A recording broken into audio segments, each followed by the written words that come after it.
Muy buenos días a todos y todas. Soy Josefa Silva y les doy la bienvenida a esta primera edición de Constituyente al Día, un programa levantado gracias al financiamiento de la Secretaría General de Gobierno con el Fondo de Medios de Comunicación Social 2022. Pero antes de comenzar, les quiero presentar a nuestros invitados de hoy. Conmigo se encuentran presentes los periodistas Ale Fernández, quien es la editora general de factchecking.cl, una iniciativa de verificación de datos de la Facultad de Comunicaciones de la Universidad Católica. Y también se encuentra Pedro Charles, editor de AFP Factual en español, un medio de verificación internacional de la agencia de noticias Agence France Press. Muy buenos días a ambos y gracias por su disposición a participar en nuestro programa. Buenos días, Josefa. Gracias por la invitación. Hola, buenos días. Hola, Pedro. Ale, Pedro, entonces vamos a comenzar y primero para comenzar rompiendo el hielo con nuestros auditores, tenemos que hablar de qué es la desinformación y cuáles son los mecanismos más usuales en los que ésta opera en Chile. Por favor, si quien quiera tener la palabra, Ale, por favor. Ya voy a partir, por orden alfabético solamente. La desinformación, o lo que también muchas veces se conoce como fake news, aunque no es un concepto correcto porque news es noticia, ¿cierto? Y fake es falsa, y la noticia no puede ser falsa por definición. La desinformación es toda aquella información falsa creada deliberadamente para hacer daño, ¿ya? Pero en la teoría, los que estudiamos todo este proceso, a veces se puede dividir en aquella información que es errónea sin intencionalidad de hacer daño, aquella que es falsa y que tiene la intencionalidad de hacer daño, y aquella que está completamente construida para dañar o tergiversar la realidad. ¿Ya? Y hay una amplia gama, o sea, estamos desde las que son como sátiras y parodias, ¿cierto? Que a ver, por un chiste se puede sacar de contexto y puede ser información falsa, hasta aquellas que, como te decía, se crean desde la nada y se tergiversan la realidad para generar un daño a una institución, a una imagen, y a veces también tienen muchas veces una intención de atrás, puede ser muchas veces política también. Perfecto. Y Pedro, ¿algo que tú quieras agregar a esta definición que nos dio Ale? Sí, además de eso, digamos, lo que decía Ale con respecto al tema de las parodias, o a veces incluso el tema del humor, muchas veces surgen, no sé, publicaciones que tienen un tono de humor, pero que otras personas las utilizan para sembrar desinformación. Se ha visto mucho eso, digamos, de que se aprovecha eso para sembrar ese tipo de cosas falsas, aunque en su origen era algo plenamente de humor y que eso es válido, eso no se puede calificar de desinformación. Claro. Se saca de contexto, pasa mucho. Tú preguntabas de cómo se da en Chile. En Chile, principalmente, la desinformación está circulando en redes sociales. O sea, por una parte está aquella que está dentro del discurso público, aquella información no completamente verdadera, a veces imprecisa o engañosa, que dicen las mismas autoridades, desde el presidente, ¿cierto?, a concejales o gobernadores regionales. Pero también está la desinformación que circula en redes sociales, y como va circulando, se va tergiversando cada vez más, se saca de contexto, y pasa mucho en Chile, por ejemplo, que se agarran videos de cosas que ocurrieron en la televisión o de entrevistas que son verdad o fotografías que son verdad y se sacan de contexto y se tergiversan. Claro. Y circulan en redes sociales. TikTok está siendo cada vez más una plataforma donde circula mucho más desinformación, y en Chile también en WhatsApp. Es donde no podemos hacer tanto seguimiento los periodistas. Y bueno, esta es una pregunta como para contextualizar bien en el proceso actual constituyente que puede, o sea, constitucional, que puede estar igual estancado, pero ¿cómo podríamos relacionar la democracia con este fenómeno de la desinformación? A ver, yo creo que hay un tema importante que son las redes sociales, cómo han influido y cómo están influyendo en un sentido y en otro. Hay mucha gente que se informa por las redes sociales y en el proceso constituyente no ha sido la excepción. Hay gente que se ha tratado de enterar de los proyectos, sobre todo cuando tuvimos, digamos, la convención, se informaba mucho por redes sociales y había una gran cantidad de desinformación. Entonces, no está ajeno, digamos, el tema de la desinformación en este proceso. Incluso no solamente en las redes sociales, sino también lo que han divulgado los mismos políticos, los mismos convencionales en su momento, también caían en la desinformación al entregar verdades, medias verdades o medias mentiras, ¿no? Claro. También eso era súper importante. Entonces, en ese sentido, como ciudadano es muy importante que uno esté alerta y tratando de leer un poco, digamos, más allá, informarse un poco más allá de lo que está pasando. No creerse lo primero que a uno le dicen porque puede caer muy fácil en unas falsedades. Claro, uno tiene que ser escéptico ante todo lo que nos digan, básicamente. Sí, ahí hay una paradoja con la desinformación, porque genera desconfianza en las instituciones más tradicionales como los medios de comunicación, y que en el fondo son en los que tendrías que confiar, y genera confianza en gente como uno que no necesariamente conoces, que te puede estar entregando información falsa. En redes sociales se da mucho el sesgo de confirmación. Bueno, hay varias razones por las que se difunde la desinformación, y una de esas es el sesgo de confirmación, que quiere decir que si hay algo a mí como que yo creo y veo algo que confirma lo que yo creo, lo voy a creer y muchas veces lo voy a difundir de nuevo. Otra razón por la que se difunde la desinformación es, por ejemplo, hay estudios que dicen, ya desde el 2011, que si algo te genera rabia o miedo, tienes muchas más posibilidades de compartirlo que algo que te genera alegría. Entonces, en el caso de la convención pasaba que se buscaban temas que a la ciudadanía o a las distintas personas les generaban emociones, como el miedo a que me quiten mi casa, y la transformaban con una intención política detrás. Hay estudios, y ahí recomiendo la plataforma Telar, donde se hicieron seguimientos a las desinformaciones con respecto a la convención, y habían desinformaciones incluso antes de partir la convención sobre temas de la convención, o sea, sobre temas de la Constitución, ¿cierto? De esta propuesta de Constitución. Entonces es muy interesante conocer eso, y también saber que hay fact-checkers, medios de fact-checking, que te ayudan a saber si lo que te llegó es verdadero o a medias tintas, ¿cierto? Lo que hace en AFP Factual, lo que hace factchecking.cl, también FastCheck, Mala Espina, Contexto Factual en el proceso constituyente. Entonces, la mayoría de los temas que están circulando en redes sociales, algún medio de fact-checking ya lo hizo. Entonces, googlear, buscarlo en Google, te llega algo y te genera rabia o te genera indignación, googlealo antes de compartir. Esa es mi recomendación. Perfecto, entonces, bueno, para pasar ya más a una pregunta más de información dura, o sea, ¿en qué medida ustedes creen que esta desinformación que estaba circundando en torno a la propuesta constitucional redactada por la Convención, en qué medida esta desinformación afectó y o sea, pasaron a ser estos resultados tan severos que vimos el día del plebiscito? A ver, yo creo que es difícil saber cuánto influyó la desinformación, cuánto influyó que la gente se informara por redes sociales. No lo sabemos. Evidentemente la gente ya no se informa tanto por los medios tradicionales o por los medios escritos, ¿no?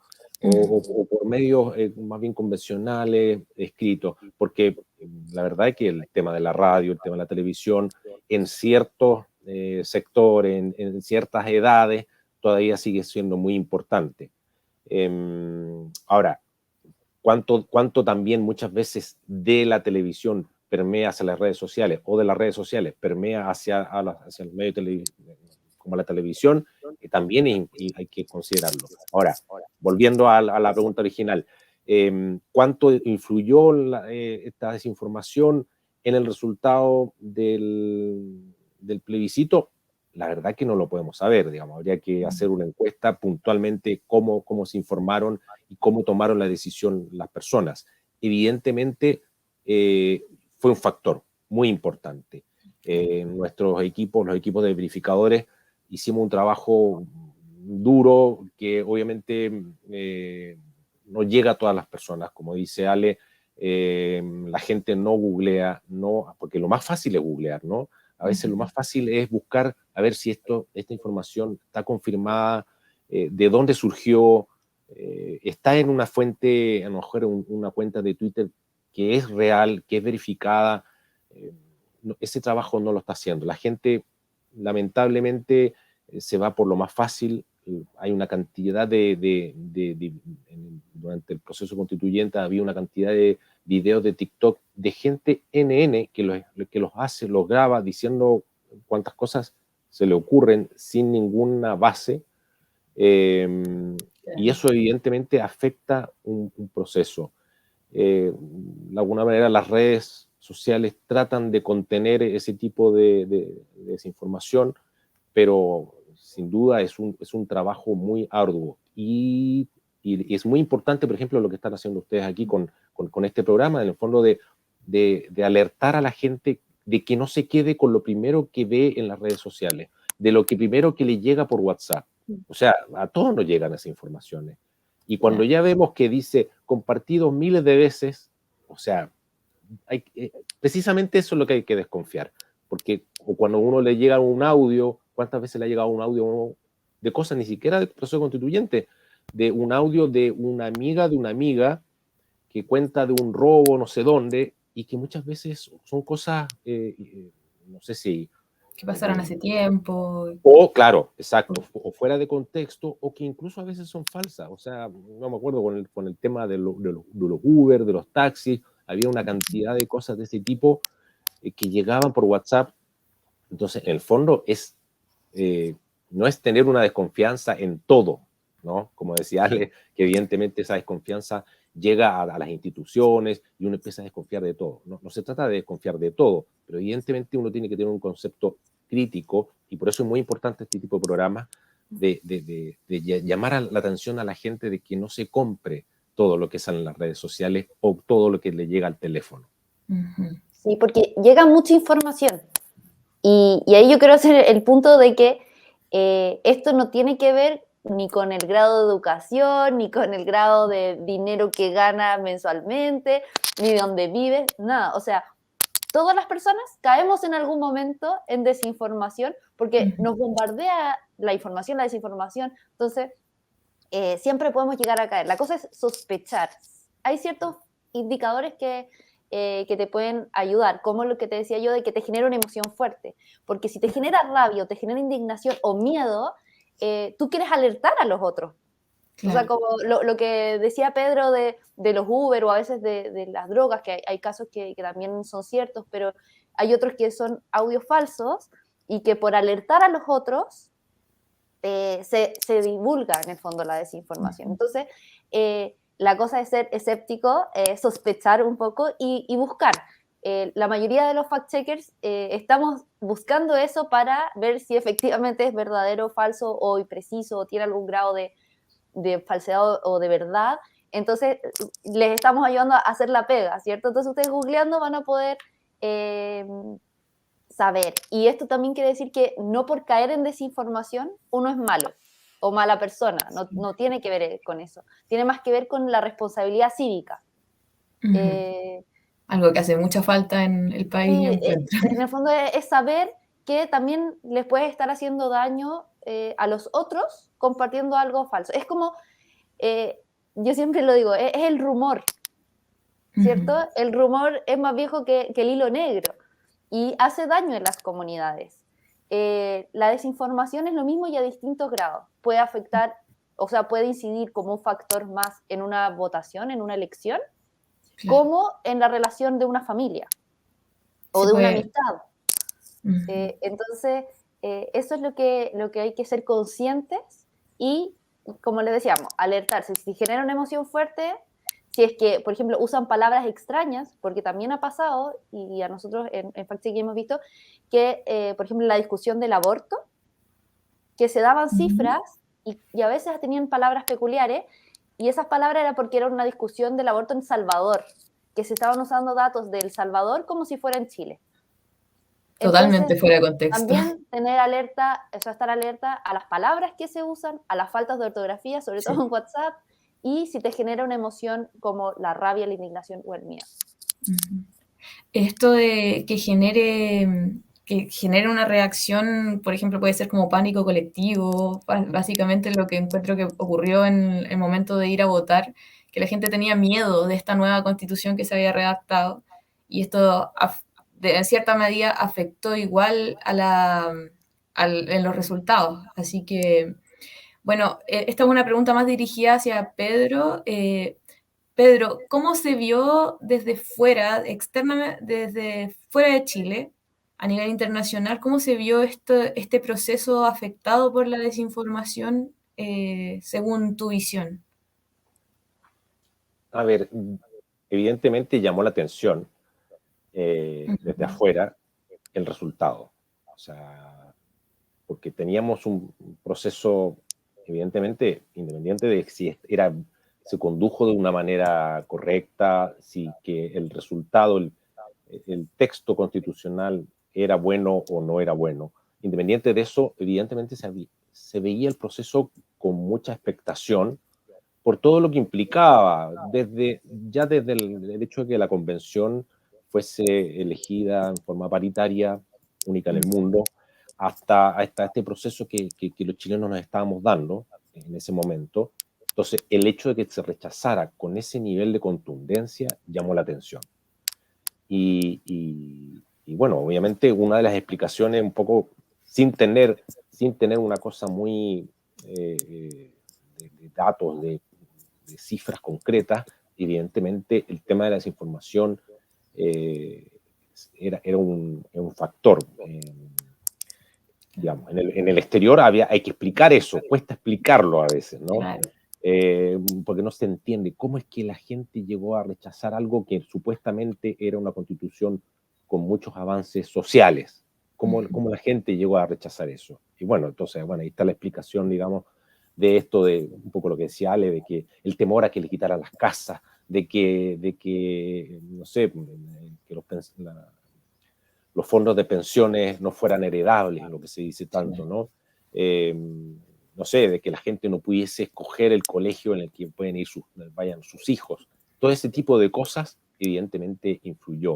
Y, evidentemente, en el exterior cuesta mucho entender ese tipo de cosas. A pesar de que la desinformación no es propia de nosotros nomás, ¿no? Eso está en todo. O sea, en cada elección que hay en el mundo hay una gran cantidad de desinformación. Se vio en Brasil, se está viendo ahora, digamos, incluso ahora con el conteo de votos en Estados Unidos, es una cosa que está en todos lados. Pero evidentemente en este proceso fue un factor muy, muy, muy relevante. Perfecto. Bueno, y teniendo en cuenta que la mayoría de la gente, los medios que vienen a verificar información son relativamente nuevos en Chile.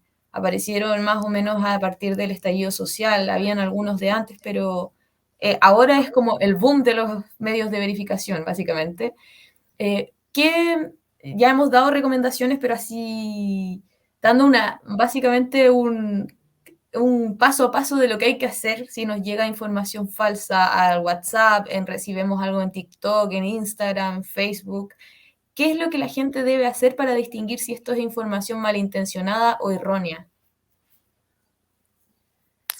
Hay muchas cosas porque también depende del contenido, ¿cierto? Claro. Ahí, antes de dar las recomendaciones, lo que yo les diría es tener igual que no todo es tan terrible, ¿ya? O sea, sí es terrible, pero en Chile hay un estudio de la Universidad Católica que se llama Efecto Fact Check, que lo pueden buscar también, donde dice que el fact-checking funciona. Y en Chile cada vez tiene más conocimiento el fact-checking, se conoce más, se confía más, y en Chile funciona más el fact-checking que en el resto del mundo.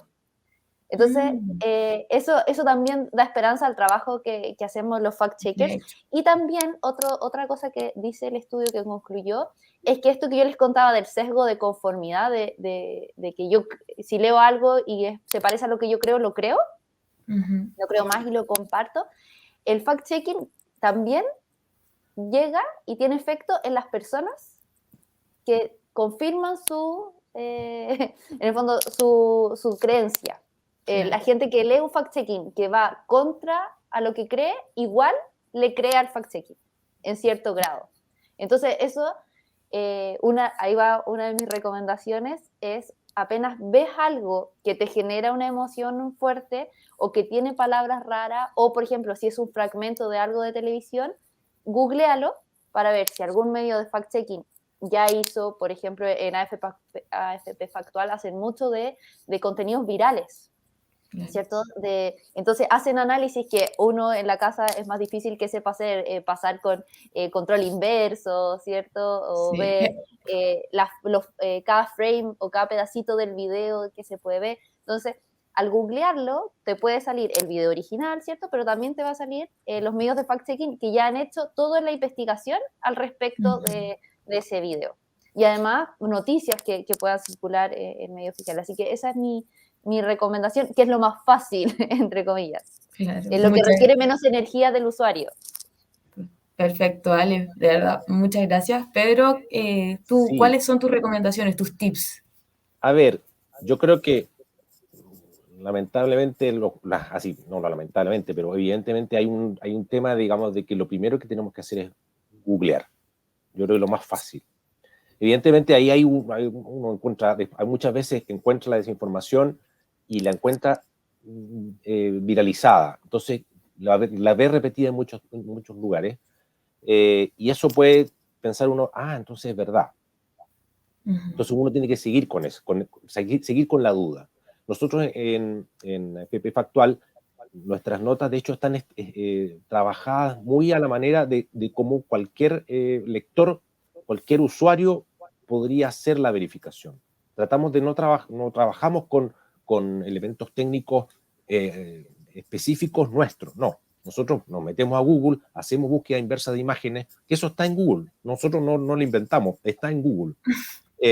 Incluso, digamos, la búsqueda de frases puntuales también se puede hacer.